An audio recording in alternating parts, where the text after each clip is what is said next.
Marcus, and this is my video for my week 3, covering week 3 reading for this class. In this class this week, we started out talking about going back over calculus, acceleration, like things that people think were in the course, but we weren't sure if we've seen them yet. And we finished up talking about like fundamental interactions involving gravity and electricity, things like that. So basically, the main idea is we're going over fundamental interactions, getting used to those relationships with directional vectors and things like that, as well as being able to like estimate. I think the video was called "Estimating Brief Interactions." That was the name of the video. So really, I think this week we're going to be focusing more on the interactions between the system and the surrounding, involving these forces such as gravity and electricity, or electric forces.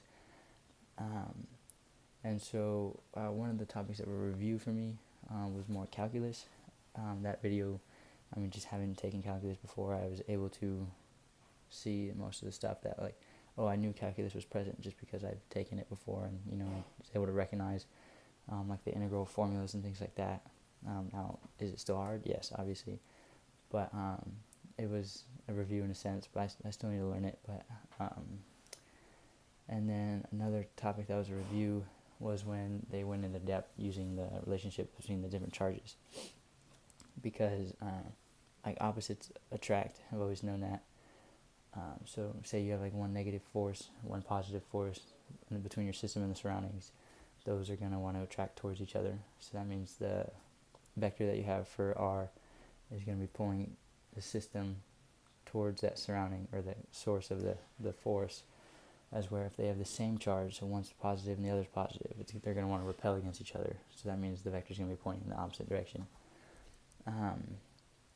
Now, for the topics that I learned, a lot of them I learned, so a few were also in the fundamental interactions sections, the universal constants. They had a universal gravitational constant, as well as a universal constant for the electricity, and the Coulomb's law was also new.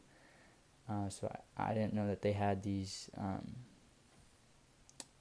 I didn't know that they had these little constants that you had to use and things like that. And also, another one was like the relationship between momentum and impulse. So having to be able to take your position, your update position formula and stuff like that, and relate that to momentum and impulse. So that was a little new. One of the topics that relate to my study goes back to the first video involving the calculus. That's definitely a topic that I'm going to be using a lot in the future. So it definitely helps that it's in this course, so I can learn like a new angle and just get a better understanding of it overall. Because the more angles I take at it, the better I'll understand it.